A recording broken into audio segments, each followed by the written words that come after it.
Um, but I want to start with something petty, if that's okay.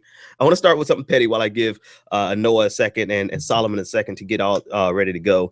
I have officially been blocked by Jonathan Capehart of the New York Times. No, I'm sorry, he's not the New York Times. He's at the Washington Post. And the only reason I bring it up is because he has played a significant role, or he has tried to play a significant role in this election, particularly where it comes to Bernie Sanders. And he has been very, very persistent with his narratives against Bernie Sanders, particularly that his contributions to the civil rights movements or even his presence. Bernie Sanders' presence in the civil rights movement is questionable, and his motives are questionable. And everybody watching me probably has seen that article saying that he should stop spreading that picture of him at the University of Chicago because it's not him. Turns out it actually was him. And instead of retracting the story, Capehart doubled down with he said, she said nonsense at the Washington Post. Now, here's why I'm bringing it up.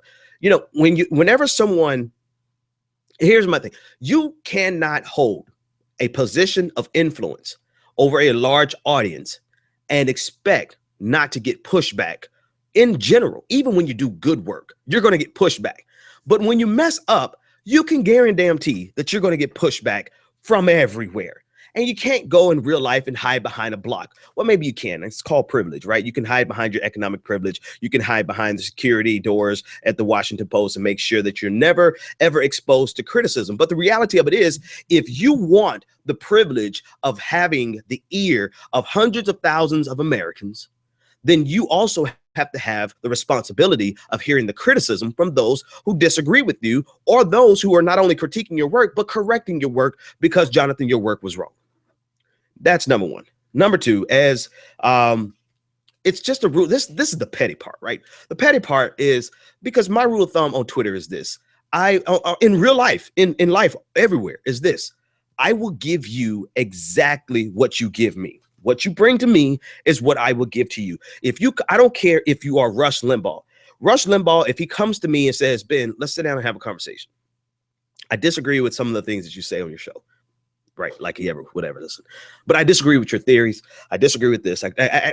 I would sit down and have a conversation like gentlemen with Rush Limbaugh. Likewise, if Barack Obama came at me sideways, I do not care that he's the president of the United States. I'm going to give him exactly what he gives me. I don't care that I agree with him on things. I don't care if if I'm a fan of his. Right. I will only give what I'm given. And I guess that's just the way I was brought up. But a lot of people aren't brought up like that. And what I find more than anything else, as I interact with more and more people, is that they want to be able to dish it, but they cannot take it. And that is case in point with Jonathan Capehart. He wants to be able to insult and deride people and run false stories and not take the consequences that come. And as a result, I got blocked. Well, it's part of my bio. I don't block people. They block me. So it is what it is. But I just want to point out this last thing before we go on to some real news. I want to point this out. When your efforts are so transparent, you're not as smart as you purport to be, right? It is so transparent. Somebody said on Twitter, it's like, this is the strangest hill for Capehart to die on, right? For his career to die on. And it's like he's put all of his stock in attacking Bernie Sanders. Now, he's not by himself, which is why I'm going to talk about a couple of other journalists tonight and commentators tonight. He's not by himself, but he's the only one that I've seen self-destruct in live time, in real time. So he is self-destructing, and he's doing it over Bernie Sanders, which exposes, it's so transparent that he is in the tank for Hillary Clinton.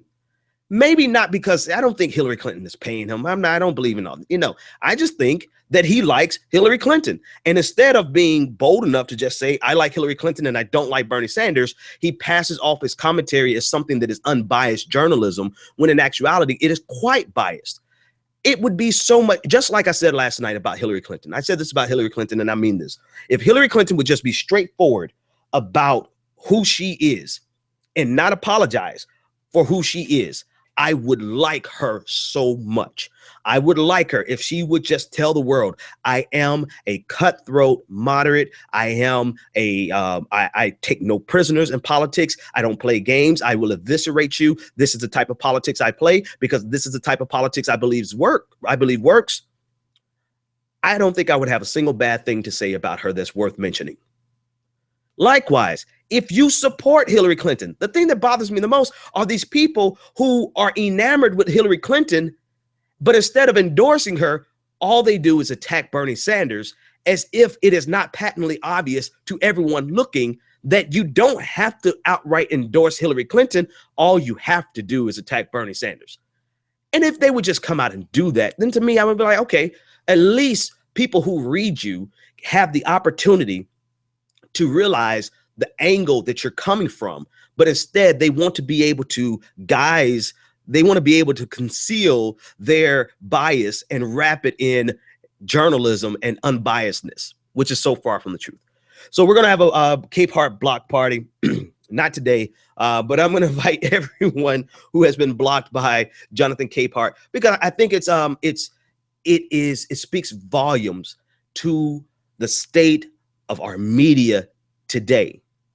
They cannot take criticism of their work. They cannot take critique of their work. They cannot even take corrections on their work. And yet they want to be able to infiltrate our homes on an everyday basis with their thoughts, with their opinions, and not have anyone respond to them.